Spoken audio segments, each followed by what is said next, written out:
Pagiku cerah, matahari bersinar, ku gendong tas merahku di pundak. Selamat pagi semua, ku nantikan diri. Bismillahirrahmanirrahim. Assalamualaikum warahmatullahi wabarakatuh. Apa kabar anak-anakku semuanya, murid-murid kelas 4? Ketemu lagi dengan Miss Hari untuk pembelajaran fikih ibadah bab yang kedua, video pembelajaran yang ketiga. Sebelum kita memulai materi hari ini, mari sama-sama kita membaca doa sebelum belajar. Berdoa dimulai. Bismillahirrahmanirrahim. Rabbi zidni ilman warzuqni fahman. Amin ya rabbal alamin. Semoga Allah Subhanahu wa taala memberikan keberkahannya bagi kita semua. Baik anak-anakku semuanya, kali ini adalah video pembelajaran yang ketiga untuk bab yang kedua, yaitu tentang tanda-tanda akhir balik. Insya Allah ini adalah video pembelajaran yang terakhir untuk materi fikih kelas 4 di semester yang pertama. Baik, kita mulai ya materi hari ini.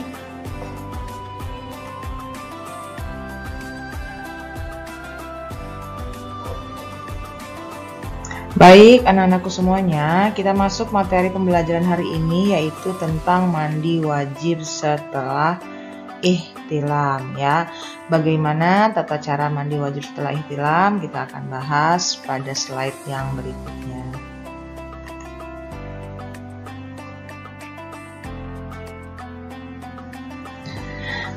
Oke, sebelum kita membahas tentang mandi wajib setelah ihtilam, ada baiknya kita mengetahui dulu apa itu ihtilam ya. Walaupun kemarin di PTM kita sudah membahas tentang ihtilam itu apa. Kita ulang lagi di sini supaya lebih paham ya. Secara harfiah, ihtilam itu artinya bermimpi ya. Secara harfiah atau secara bahasa, ihtilam itu bermimpi. Sedangkan yang dimaksud dengan bermimpi di sini adalah bermimpi yang menyebabkan keluarnya air mani atau air sperma atau cairan biologis ya. Kita sebutnya cairan biologis atau biasanya air mani kita sebutnya.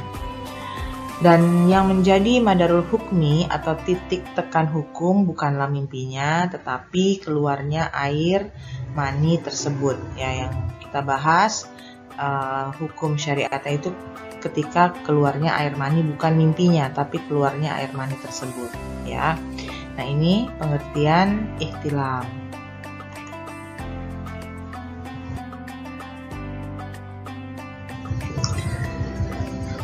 Selanjutnya adalah ihtilam bisa juga disebut dengan mimpi basah yang terjadi pada laki-laki maupun perempuan yang merupakan peristiwa biologis ya. Peristiwa biologis itu peristiwa alamiah tubuh kita ya, yang terjadi secara alamiah dan normal, yang dalam Islam adalah pertanda bahwa telah masuknya masa akhir balik ya. Jadi peristiwa biologis ini normal terjadi baik laki-laki maupun perempuan ya.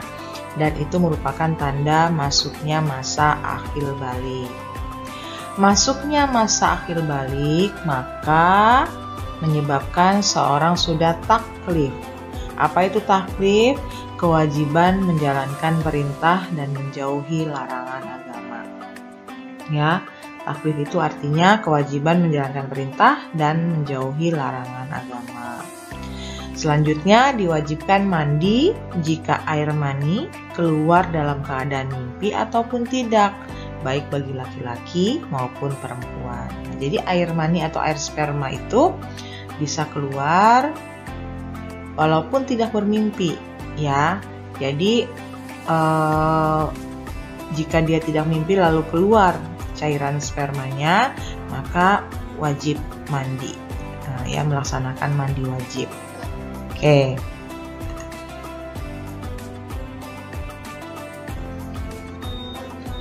Nah, setelah memahami apa itu ihtilam, sekarang kita lihat jenis-jenis ihtilam menurut para ulama ya, dari istimewa ulama. Yang pertama adalah ihtilam ni'mah. Apa itu ihtilam ni'mah? Yaitu kondisi ini terjadi ketika air mani keluar tanpa mimpi apapun ya. Begitu terbangun air mani sudah keluar. Nah, ini namanya ihtilam ni'mah ya. Jadi tanpa mimpi cairan tersebut keluar dengan sendirinya. Nah, itu termasuk ihtilam ni'mah. Yang kedua adalah ihtilam ukubah. Apa itu ihtilam ukubah? Air mani yang keluar karena bermimpi ya, berhubungan suami istri tanpa adanya ikatan pernikahan dan wajib mandi besar. Nah, ini mohon maaf sebelumnya ya, ini bukan jorok atau bukan hal yang tabu untuk dibicarakan, karena memang ini adalah ilmu pengetahuan yang harus dipelajari sejak dini ya, supaya paham, karena berhubungan dengan ibadah.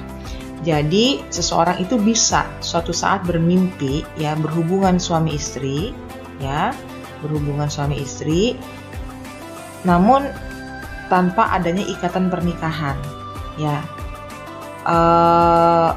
Jadi mimpi itu bisa terjadi ya, khususnya biasanya bagi laki-laki, walaupun perempuan juga ada yang bermimpi seperti itu. Nah, ketika terjadi seperti itu, berdosa enggak ya, karena kita melakukan itu dalam kejadian itu dilakukan dalam keadaan tidak sadar ya. Jadi tidak termasuk berdosa karena kita tidak sadar dalam keadaan mimpi. Namun ketika bangun setelah bermimpi seperti itu, keluar cairan spermanya, maka diwajibkan untuk mandi. Nah, itu yang ditekankan ya, keluarnya cairan tersebut yang menyebabkan kita harus mandi wajib, tidak boleh melaksanakan sholat sebelum mandi. Nah, itu namanya ihtilam ukubah ya, bermimpi berhubungan suami istri tanpa adanya ikatan pernikahan.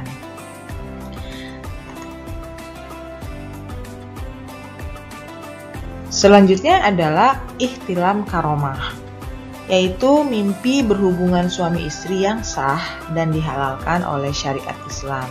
Mimpi seperti ini sama diwajibkan mandi besar walaupun ya bermimpinya dalam keadaan suami istri yang sah ya.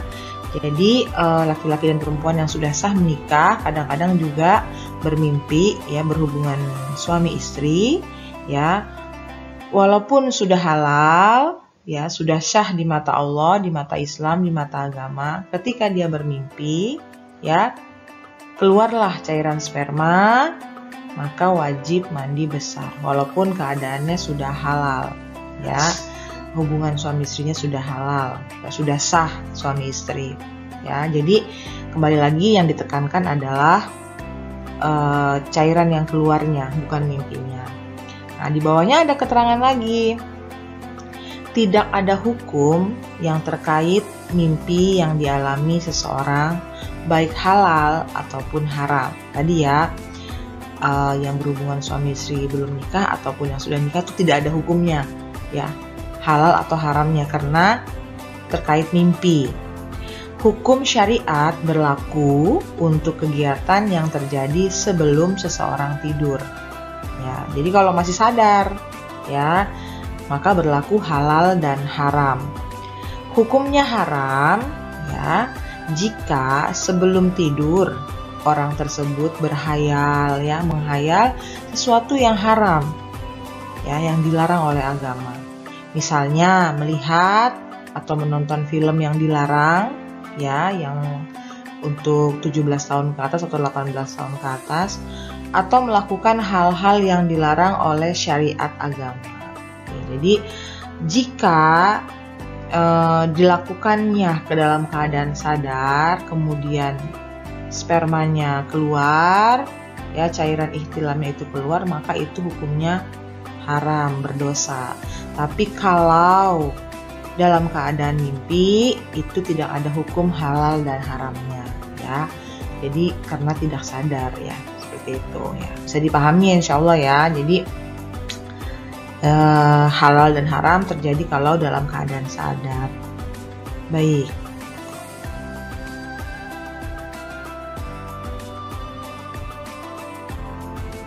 Nah, setelah tadi tahu hukumnya, tahu makna ihtilam, sudah paham betul ihtilam seperti apa. Nah, kita masuk ke tata cara mandi wajib setelah ihtilam ya. Kemarin beberapa kelas berapa ya yang PTMT sudah Misari berikan videonya tentang tata cara praktek mandi wajib. Nah, ini kita bahas kembali. Ini adalah tata cara mandi wajib setelah ihtilam yang diajarkan oleh Rasulullah Shallallahu Alaihi Wasallam. Jadi ada perbedaannya antara yang mandi wajib setelah haid dengan mandi wajib setelah ihtilam. Kalau yang haid itu lebih rumit karena berhubungan dengan kotoran najis yang darah ya, jadi harus benar-benar bersih. Nah, kemudian kalau ini adalah yang berhubungan dengan cairan sperma tadi. Yang pertama adalah selalu niat ya, selalu diawali dengan niat. Membaca niat itu hukumnya wajib karena membedakan dengan mandi biasa. Oke. Mencuci kedua tangan sebanyak 3 kali agar tangan benar-benar terhindar dari najis. Ya, ini juga sama seperti kalau mandi setelah haid. Kemudian yang ketiga, membersihkan bagian tubuh yang dianggap kotor menggunakan tangan kiri. Ya, biasanya bagian tubuh yang kotor itu adalah kubul, dubur, ketiak, dan lain-lain. Kubul itu tempat pipis, kalau dubur itu tempat buang air besar ya, kalau ketiak ya. Dan lipatan-lipatan lainnya ya, yang sekiranya tidak terjangkau oleh siraman air kita. Jadi harus dilap, digosok dengan tangan kiri ya. Ini membersihkan bagian tubuh yang dianggap kotor ya. Kalau mandi wajib itu mindset kita, pikiran kita tuh harus gini, ini udah bersih, jangan gitu ya. Harusnya ini semua kotor, harus benar-benar bersih. Jadi di pikiran kita ketika mandi wajib itu adalah saya kotor nih, harus benar-benar bersih mandinya ya. Anggap aja kita habis dari comberan mana gitu ya, karena kita mau menyempurnakan ibadah, jadi nggak boleh asal-asalan mandinya. Jadi anggaplah itu benar-benar kotor ya, seperti itu ketika mandi wajib.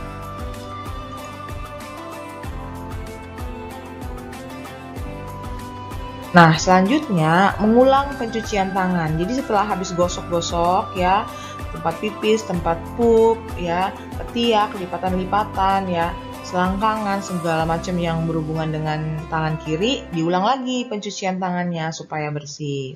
Karena kita kan mau mandi lagi ya, mengusap muka dan lain sebagainya. Kemudian berwudu, melaksanakan wudu sesuai dengan tata cara wudu untuk sholat ya, sama seperti berwudu untuk sholat. Selanjutnya membasahi kepala dengan menyiramkan air ke seluruh permukaan kulit dan rambut. Ya, berkali-kali diingatkan bahwa air harus menyentuh kulit dan rambut, benar-benar menyentuh. Kemudian memisah-misah atau menyela-nyela rambut dengan jari-jari tangan ya, supaya kulit kepalanya juga terkena air. Ini tata caranya. Nah, kemudian selanjutnya membasahi seluruh badan. Menyiramkan air secara merata dengan mengguyur ya, dari ujung rambut sampai ujung kaki, dimulai dari yang kanan terlebih dahulu, kemudian kiri ya. Gitu. Jadi benar-benar harus dibasahi seluruhnya. Dan terakhir, gunakan sabun dan shampoo. Ketika tata cara di atas sudah dilaksanakan, ya sudah menyiram segala macam, yakin sudah basah semuanya, langkah selanjutnya barulah diperbolehkan untuk mencuci ulang tubuh. Maksudnya pakai sabun, ya. Kalau yang perempuan-perempuan mau pakai scrub kulit, boleh ya. Gunakan sabun, kemudian shampoo atau mau pakai conditioner biar tambah wangi, itu diperbolehkan ya. Tapi tata cara mandi wajib yang di atas itu dilaksanakan dulu ya. Setelah itu kita benar-benar ya bikin mengulang lagi mandi seperti biasa dengan memakai sabun, shampoo atau wangi-wangian lainnya seperti itu ya. Nah, itu tata caranya. Nah, langkah-langkah mandi wajib di atas dilakukan jika dalam keadaan normal.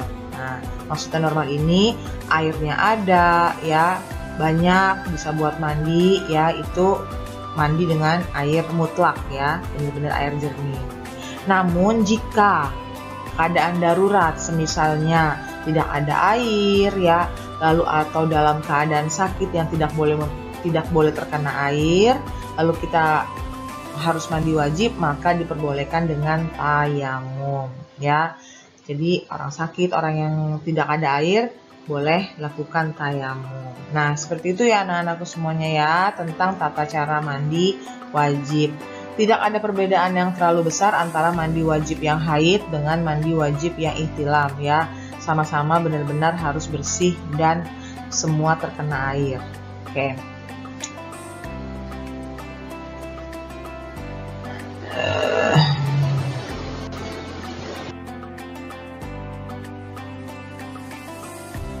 Nah, anak-anakku semuanya, ini adalah video pembelajaran terakhir ya pada bab yang kedua. Kelas 4 untuk fikih ibadah hanya ada 2 bab, yaitu tentang khitan ya yang pertama, dan tata cara dan tanda-tanda akhir balik ya, itu untuk materi kelas 4 semester pertama. Nah, materi kelas 4 semester pertama itu ya cuma 2. Nah, ini berarti video pembelajaran yang terakhir. Akankah ada video pembelajaran berikutnya?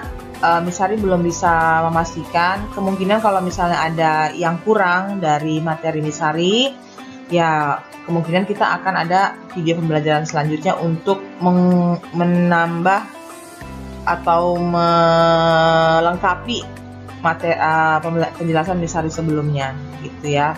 Mungkin bisa video dari Misari sendiri ataupun Misari ambil dari video YouTube ya yang tersedia di YouTube untuk sebagai penambahan atau melengkapi penjelasan dari materi kita semester 1. Baik, anak-anakku kelas 4, terima kasih ya yang sudah menyimak videonya, yang sudah tertib PJJ-nya, yang sudah rajin melaksanakan tugas-tugasnya yang GF ataupun yang tertulis. Terima kasih, semoga menjadi ibadah buat kalian, buat Misari, dan kalian bisa menjadi anak-anak yang soleh dan soleha, pinter, lahir dan batin. Amin ya robbal alamin. Kita tutup dengan membaca hamdalah. Alhamdulillahirabbil alamin. Billahi taufiq wal hidayah. Wassalamualaikum warahmatullahi wabarakatuh. Thank you for watching. I'll see you in the next video. Bye bye.